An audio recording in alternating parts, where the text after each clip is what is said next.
లూకా సువార్త 19వ అధ్యాయంలో జక్కయ్య ఇంటికి వెళ్ళాడు. మంచోడ జక్కయ్య. ఆ ఇంటికి వెళ్ళగానే ఊరంతా ఏం మాట్లాడుకుంటుంది? ఈయనేదో మంచి ప్రార్థనాపరుడు, బోధకుడు, దేవుని చేత పంపబడిన వాడు అని మనం విశ్వసించామే. ఈయనంటే ఇలాంటి వాడింటికి వచ్చాడు. వాడిలో మార్పు కొరకు ఈ వాక్యము ప్రకటిస్తున్న నేను ఈరోజు దేవుని సువార్థికుడుగా, సేవకుడిగా బలహీనతలు అధిగమించి సేవ చేస్తున్నాను. కానీ ఒకప్పుడు ఈ సేవలోనికి వచ్చినప్పుడు నేను కూడా పాపినే.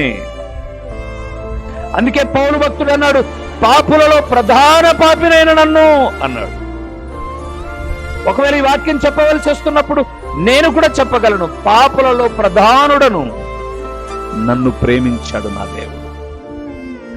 నేను మంచోన్నైన తర్వాత సువార్త వల్ల నాకు, నేను పాపిగా ఉండగానే ఆయన ప్రేమను వెల్లడి చేసి నా పాపాన్ని నాకు గుర్తు చేసి నన్ను పరిశుద్ధపరచుటకు తన ప్రేమను చూపిన దేవుడు మనం ఆరాధిస్తున్న ప్రభువైన యేసుక్రీస్తు.